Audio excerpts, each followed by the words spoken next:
Hi friends. As usual, I don't know if I have anything to say, so I just clicked to turn it on. I have an idea or two written down, but I just don't feel perky enough, to get into that. So I'm here to see if higher self has anything to share through me right now. It still may happen, One day I may do this and nothing will come through. But so far, it hasn't happened yet. And it's been any number of years now. Okay.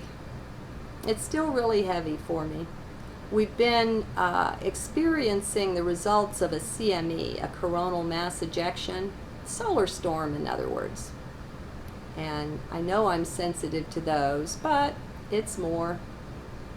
I've got a rash all over now. Isn't that fun? Yuck. Obviously detoxing.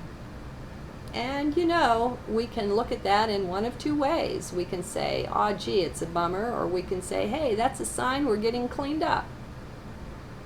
Well, we can also be in the middle, in the point of balance, and see it both ways.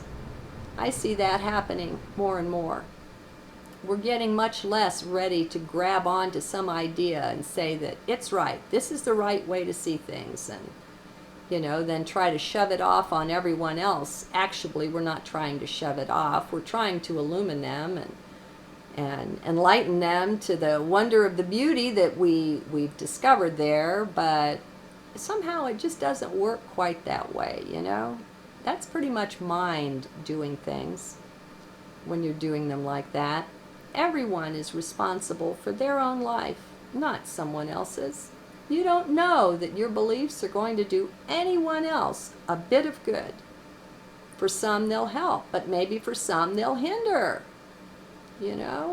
So I call for a great big dose of humility, of emptiness, of not being so arrogant to think that we know.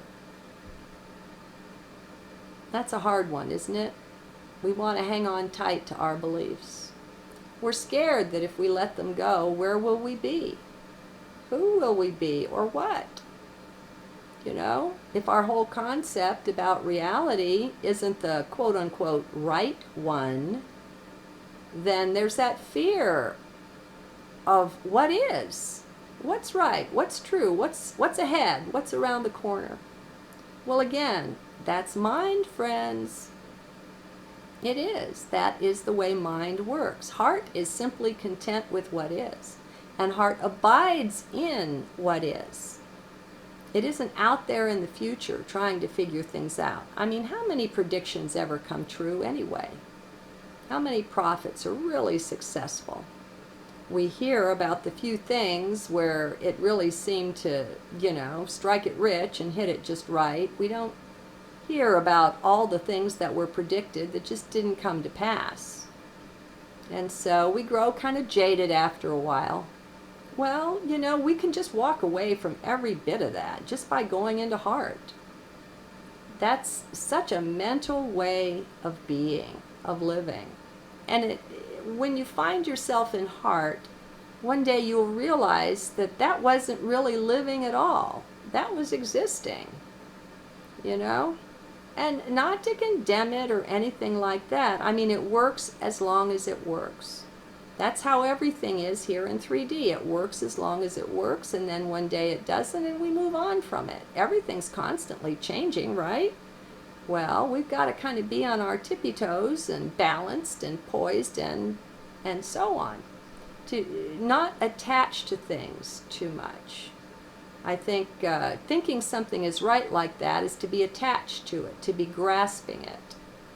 And we can look at that and admire it, but that's a far cry from thinking it's right and feeling the need to go shove it on everybody else, to go inform everyone of this great wondrous thing that's been found. I'm all for us sharing. I love it when people get online and just share whatever is their own personal specialty that they bring to the earth this time around.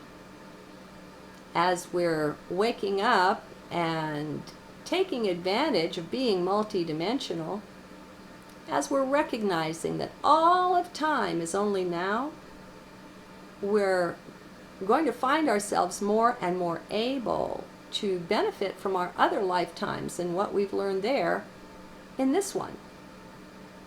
All of the time as barriers is coming down. Some say that the Mayans were, that there are time gates, time locks, that the Mayan peoples or their shamans were in charge of. And that they're going around now and unlocking them and opening them. Limitations are falling away right, left, and center. Are you noticing? As long as we keep our vision full of all the problems of the world, all the challenges, all the negatives, we won't be open to see and experience these other things. Yet they're right there for us to see, but we become the full cup. When we're in mind, we're full. There's no room for anything else. We think we know things. And believe it or not, that gets in the way. Seriously. That's the beauty of Socrates, saying he was the wisest one on the planet. And they asked him why, and he said, because I know nothing, and I know it. We all don't really know anything. We have ideas, we have beliefs, and we're using them to create the reality that we're experiencing now. But when it comes to real knowledge, the deep inward knowledge, that's not found in the mind. The mind just can't touch it. It learns to follow along.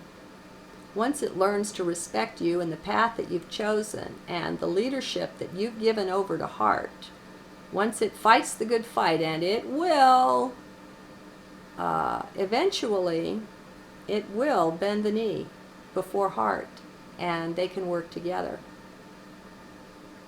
And it's really much easier for mind, too. Anxiety goes right out the window. You're not worried about things anymore. And that's really nice. Let's see. Oh, I don't even have the browser open. I've saved a few things after I read them or watched them, and I thought, gee, I'd like to share that with folks. I know what I'll do. I have some of the most wonderful little things that people have sent to me or that I've come across myself, just little pick-me-ups. Now, they're going to come from some pretty strange places. I've got a friend who follows the Nasara blog, which I don't. But don't worry about that. Just look at the beautiful message and images about the deer that were rescued and how they came up and asked to be rescued. So I'll put 2 or 3 things like that, and I encourage you to click over to the written journal that goes with this so that you can enjoy them. All right, we'll make this a short one. Good day. God bless, and namaste.